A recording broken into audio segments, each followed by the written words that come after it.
a very entertaining round of the UCL quarterfinal has concluded this season, and there's a lot to talk about because this is shaping up to be one of the best UCL seasons that I've seen in a very long time. Let's get right into it here, starting with the Real Madrid against Arsenal tie.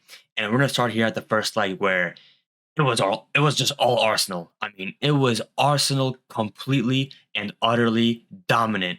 Now, of course, the difference between these two teams is massive. Of course, are way better structured. Of course, even the players look like they have more chemistry amongst each other. You look at Marino as a makeshift striker; he is playing unbelievably well. I mean, it's not just about the goals that he's getting; his link-up play, his ability to drop deep, be involved, and also finish a play. I mean, you look at his third goal. I mean, he started it, he got into the box, he found the perfect position to get open, and then a snapshot first time finish to make it 3-0 after the Declan Rice two free kicks that were just unbelievable. I mean, they came out of nowhere. Nobody expected Declan Rice, of all people, score that first free kick, let alone that second one. So unbelievable from him. And performance wise, overall, not just the goals, Declan Rice was unbelievable. But I'm gonna start here with Arsenal because they actually surprised me. Now, I'm not a person who necessarily wants Arsenal to do well, not do well, but win the competition at least, because the fan base is just unbelievable to say the least on Twitter. So for that reason, I'm not very fond of them. But I'm gonna say a few things here about them.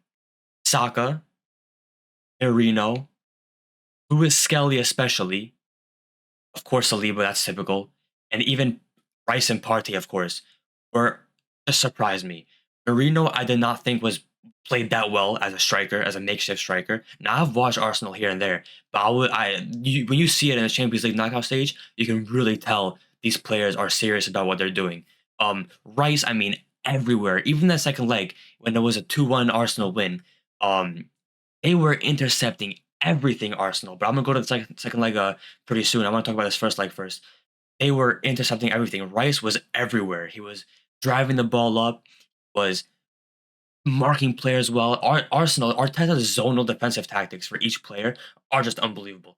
Saliba does not let people get past him. Timber had Vinny locked up. And of course, Partey, as a defensive midfielder, is just very good. Lewis Skelly, for his age, as an inverted fullback, his build with his technical ability, unbelievable. Honestly, he should be probably top four, top three of the Trophy, the Golden Boy this season, this year, because he is unbelievable. He was a fullback playing inverted, and he was running it like a third defensive midfielder for Arsenal. And he was not losing the ball. He was winning defensive battles. He was winning duels with ease. I mean, he was just unbelievable. I mean, I was actually truly surprised by him. And Saka, of course, additionally came in from injury. I mean, he had one game or a few minutes of game time since his 2 to 3 month injury. He came in and he was destroying Madrid's defense. Now, I'm not saying Madrid's defense was special by any means, but they're still players here. Now, we go to the second leg, and I mean, I expected people were talking about Arteta, like the satanic tactics of park the bus. Um, if anybody should be against Park the Bus, it's me. Now, I'm very against Park the Bus. I do not like it at all. I'm extremely anti it. And my entire view of this sport is just anti Park the Bus. Now, yes, in moments, Arsenal, defended a bit deep in moments, but in general, they did not come into the second leg with the idea to sit back for 100 minutes or whatever we played total and just not even think about going up. If anything, they were better going forward than Madrid. Madrid would go up and just spam crosses or just shoot out of nowhere, and clearly they had no, ingenuity in attack. Clearly, the wingers got locked up. Of course, Vinicius got a goal courtesy of Saliba, but over two legs, Madrid created very little of note that could even say, "Wow, that was a good attacking action. Wow, maybe Madrid should have scored from that." Except that Mbappe shot, of course, in the first leg. But in general, they really didn't do anything. Saliba in this game absolutely locked up Mbappe, and I mean locked up. Mbappe was trying to get into spaces to abuse his pace. Saliba was like, "Nope, get out of here." And unbelievable. Marino was winning aerial duels against Rudiger like it was like just another day at the office. He was just winning them with ease. Of course, he got the 2 assists. I mean, unbelievable. This is the difference between Spanish players with high IQ and just PMP monsters. They know what they're doing. They don't require space to get things done. And this is why Marino has been very good. Of course, the goals from Saka and Martinelli, very good goals. Both like I said, assisted by Marino, and just another game where Rice was immense, Partey was immense, both fullbacks, especially Miles Lewis Kelly, immense, and yeah, I mean, what more can you say? Now I want to talk about specifically about Madrid, and it's not really about what happened on the pitch with them. It's about them as a team right now. I'm seeing on Twitter, especially from Madrid fans, where it's not all of them, but there is a good amount of them that are saying 100% of the blame is Ancelotti. Now, yes, Ancelotti is going to take the primary amount of the blame. The most amount of the blame is going to be put on Ancelotti because the setup of his team is just not good. It's just not good. They have no structure and they have no called ingenuity. That I know that comes down more to the players, but it's not to do with the system of attack. They just have no attack system from Ancelotti. Now, people saying this is 100% Ancelotti, it just cannot be the case because this isn't baseball. It's not a robotic sport. This is a dynamic sport, and when you have literally upwards of 750 million worth of attackers and midfielders, you cannot put 100% of the blame on Ancelotti. Some of the onus has to be on the players and Madrid's attackers, Bellingham, all three of them just did not do anywhere near enough, not only for a big UCL tie, but for the amount that this team is worth on a player by player basis. These are all world class players that Madrid has bought in every position, and they simply did not do anything that even like as a neutral watcher entertained me. Nothing. So yeah, I mean, there's just nothing you can really say about them. They just completely fail to do anything. Rudiger, Asensio, not good enough. The fullbacks, not good enough. If anything, Madrid are fortunate this tie wasn't 8-0 in aggregate because of Courtois, which has been the case for them. Even in Champions Leagues that they've won recently, it was courtesy of Courtois more so than the outfield players because the way they've won games in the past few years, especially under Ancelotti, it cannot be football. It has to be some kind of a extraterrestrial forces from another realm. I don't know what it is, but it's just not good enough from them. And especially this year, now that they've lost in this manner, people are really seeing it now. And obviously, big changes have to be made, not just with Ancelotti, but their lineup and their squad. But let's move on now because we've talked about this a long time here. Let's move on now to PSG Aston Villa. Now, what I said here about this game before it was Aston Villa is going to cause more issues for PSG than people in general are expecting. And that's exactly what happened because, yes, PSG are playing out of their minds right now. Yes, their defense setup is very strong from Enrique. Yes, Donnarumma's actually stepping up in big games now for the first time that I've seen ever since, he was at Milan. Yes, their midfield is unbelievable. Yes, their attack is devastating, quick, dynamic. They have chemistry. Yes.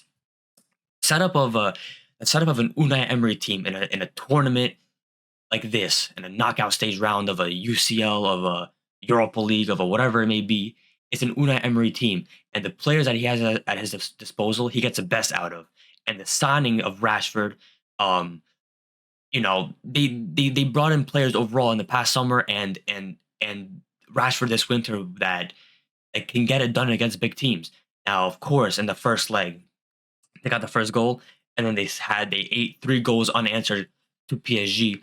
But it was 2-1 until the last second of the game. And if they went into the second leg without that third goal from PSG, Villa is going through. Villa is going through because yes, PSG were unbelievable in that first leg. Yes, the front three, look at them. All of them have a goal contribution. Look, PSG is no joke right now. This is the first time in a while where you can say this is a no joke team. Um, Clearly they're going to be one of the favorites. Um, um, as in probably top two to win it currently out of the 4 teams left. But they're unbelievable. But I want to talk about Villa here because you talk about that second leg, and PSG were not gonna lie, disappointing. I mean, you talk about the 2 goals that they got. They were good counterattacks, of course. They were good finishes. but I don't think the stats tell the whole story here. PSG, the chances they were eating up in comparison to the amount of possession they had to Aston Villa was unbelievable. A team like Barcelona, a team like Inter, who's not going to create that many chances, of course, but they will create chances, and even Arsenal will make you pay because of the quality of forwards that they have compared to Aston Villa. But you talk about this the second leg here. Rashford was just skinning defenders, obviously for that goal that he got for the assist for Konza at the end. He just evaporated Mendes and Vitinha there, and of course it was a great assist. In general, Villa are, if anything, unfortunate to not have at least taken this to extra time. And we talked about so far this season up until this point, especially against Liverpool, how PSG have been unbelievable. But it doesn't matter who it is, unless this is 2011 Barcelona, um, 2009 Barcelona, or a 2010 Spain team, or a team where it's just so dominant on the pitch. You're gonna have flaws, and Aston Villa of all teams managed to highlight them against PSG, and yeah, I mean, overall, a very entertaining tie considering it was one of those ties where it's like, PSG Villa is not going to be able to compete for most people. But yes, they competed, and if anything, they were unfortunate to not have taken it to extra time. But yeah, of course, the players that impressed me here. Mendes, of course, Hakimi, the fullbacks at PSG overall, very good. The midfield, John Neves was very good. Vitinha in that first leg, very good.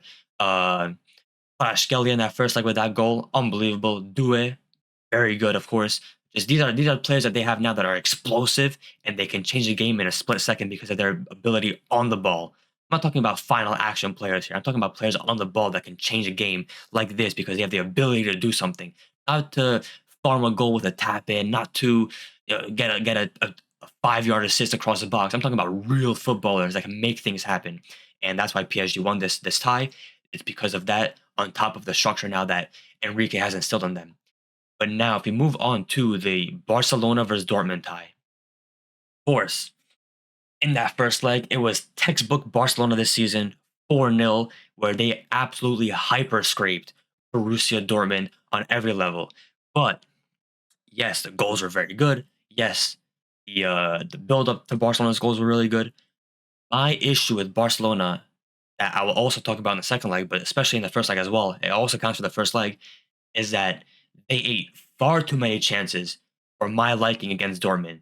Now, Dortmund was probably the weakest team, if not the second weakest team, in the quarterfinal, and they still caused serious issues for Barcelona. And if Girassi was more in his game in that first leg, it could have looked very different in the second leg. It could have even gone to extra time.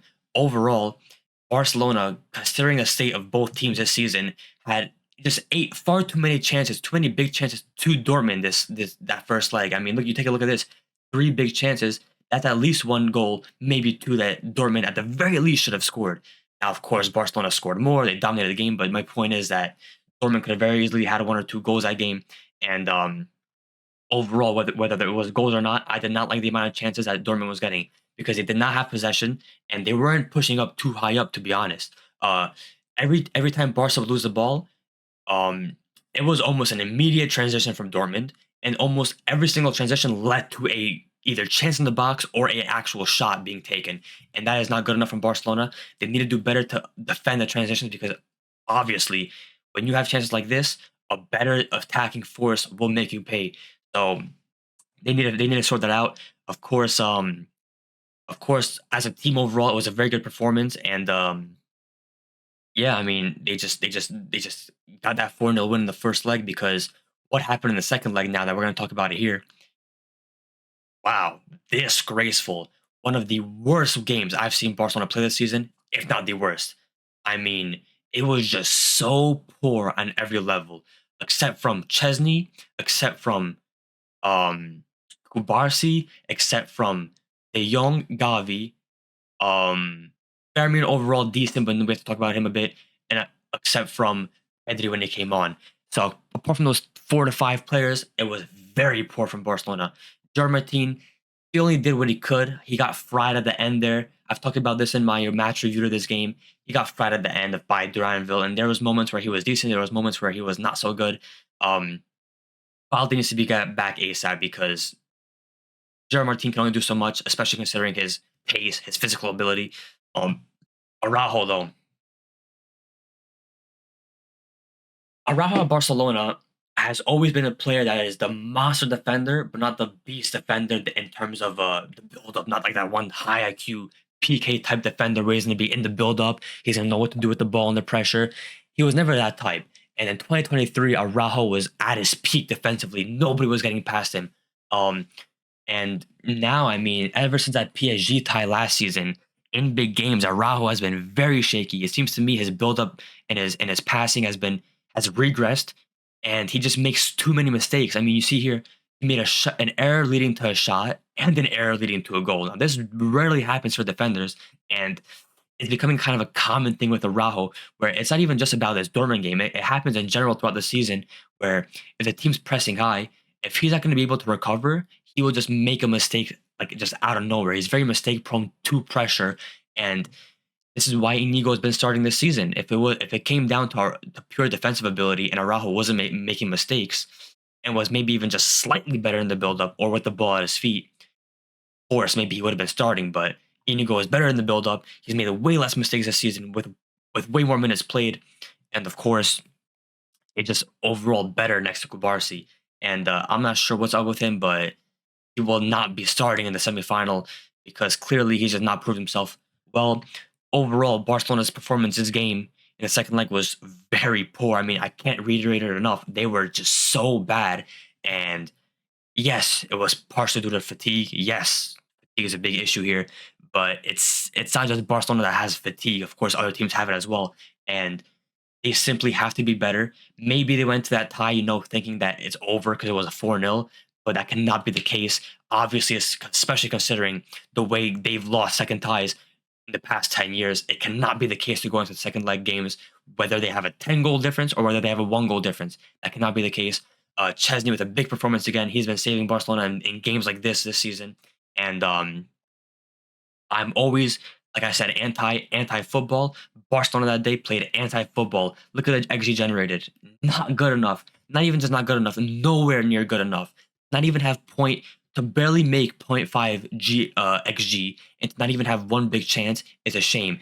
This was more dominant from Dortmund this game than it was from Barcelona in the first game. The only difference was the finishing, and it was a shameful performance, and it simply had to be better because Inter will make Barca pay. Whoever's in the final will make Barca pay. Even Madrid have been woeful this season. Could make Barca pay in these next two games against them if Barca play like this. Fermin Lopez, they talk about the own goal that he forced. That was good. But his chances, especially that one chance in the box where it was literally in front of the net. He killed the ball. It was a good touch from him. And the ball was on the floor. He was literally in front of the net. I'm not sure how many people know this, but if you know how difficult it is to become a professional footballer, if you see a pro footballer of any level, let alone UCL level, in training, they are finishing everything. Now I know this is not training, but I'm talking about everything, like shots from outside the box with ease.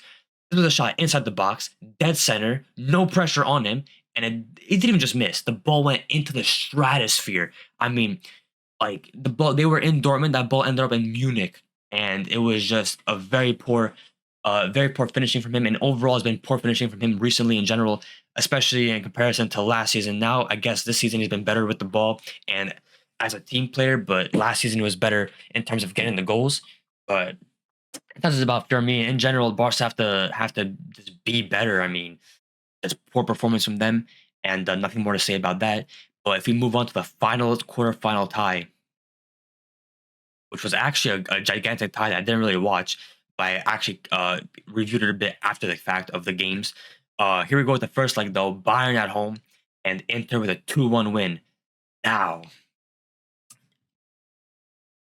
first thing I want to talk about is Bayern's fortune in this tie.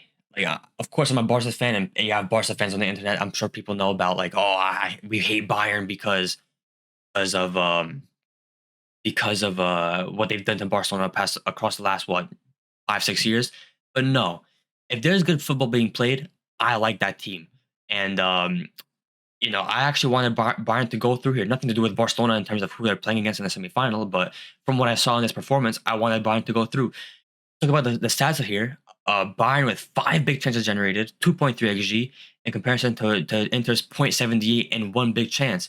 And we talk about Bayern's fortune, like I said before. He had 5 starters, and some of them are just imperative ones missing. Musiala out. Oh, why did I click that? Musiala out. Davies out. Neuer, where Bayern have no good backup keeper, out. Ito, not really a starter, but still a good bench player, out. Upamecano out. Coleman out. Pavlovic out. Yes, of course, Inter had some of their injuries as well, but nowhere near the level of Bayern. And the fact that Bayern, if anything, deserve to get past this tie, says more about Inter than them. Now, Bayern, I want to talk about here. Olise is our main man right now. Even this season overall, even with Musiala when he was there, Olise has been the main man. He is the guy that gets past players and creates stuff. Harry Kane in that first leg had to do better. He had to do better. He had to get at least 2 goals, if not 3. And it was just a shame that Bayern didn't score at least 2 to 3 goals overall in that first game. And it is a shame that they even conceded 2 in that first game. You know that one goal to Lautaro in the first half was a great build up from Inter. Fair enough, that one should have gone in. The defending from Bayern in the second goal lay on. Poor from Sasha Bowie who came on in that play, and it just should have never happened. And you talk about Inter, how yes, under Simone Inzaghi across his career there at Inter, across the last couple of years, their setup is very strong. You know, with the 3-back, with the attacking fullbacks, with the Barella, Kalhanoglu, Mkhitaryan, midfield with their strikers up top, with the 2 number 9s that are, you know, they have the hold up play, they have the link up play, and overall the setup is very strong. But they still ate 5 big chances. Inter are a very beatable team. This isn't 2010 Inter under Mourinho where they were playing complete anti, just satanic football. Yes, they still do it to an extent, but nowhere near the level of it. And they're a very beatable team. And yes, they took their chances, which is what Inter does. A typical Serie A team, just defend until you can find a chance out of nowhere. Um, Overall, Bastoni, very good. Lautaro, very good. Thuram, very good. Their midfield overall, very good in that first leg, and of course Pavard as well. It was somewhere, of course, who saved them. Of course, he saved from some big shots, and was also fortunate to not concede some that he couldn't save because they were slightly wide or hit the post. But overall, Inter, very beatable team, and Bayern just did not do enough in the final third or in the penalty area to get the job done. We talk about that second leg where Bayern were, you know, I guess slightly better than they were in the first leg in terms of finishing. And that game ended 2-2. Bayern had this comeback in their hands, but they conceded 2 goals out of nowhere off corners. And this is what I'm talking about Inter, or just teams like satanic, like anti-football teams in general. They just get goals where it's simply they just come out of nowhere. Like talk about that Lautaro goal. That was not a goal that Lautaro created. That was just a poor defensive situation from Kimmich, and it was pure fortune from Lautaro. And this is how Inter manages to win games. This is how Inter manages to get to finals of competitions in most of the cases, unless they're playing against teams like, you know, in the Serie A or weaker teams. And even in this like you talk about Inter's big chances. Yes, they had more big chances, but Bayern created so many chances that maybe they weren't big chances, but they had the similar XG there. So Bayern should have done much better defensively over both legs, and they should have done much better finishing wise, especially in that first leg. Overall, nothing much you can say. Company, I like the way he has his team set up. I like the way he's changed his tactics from the start of the season. Of course, Olise, you know, a bright spot of that. Kane, I guess, in the second leg was much better, but overall, nothing much you can really say about Bayern other than they had to do better defensively and they had to do better at finishing wise, which is usually the case with teams in the UCL knockout stage. That's what really makes a difference in these games. But yeah, I mean, Inter's gonna be playing against Barca now. Of course, I'll be making a what's it called? A preview to the semifinals of overall all the games, the 2 ties that we have, and I'll probably do a tactical preview of Barca and Inter games in general specifically. But yeah, let me know what you guys think. Bit longer video discussing all the ties here, and I'll see you guys in the next video.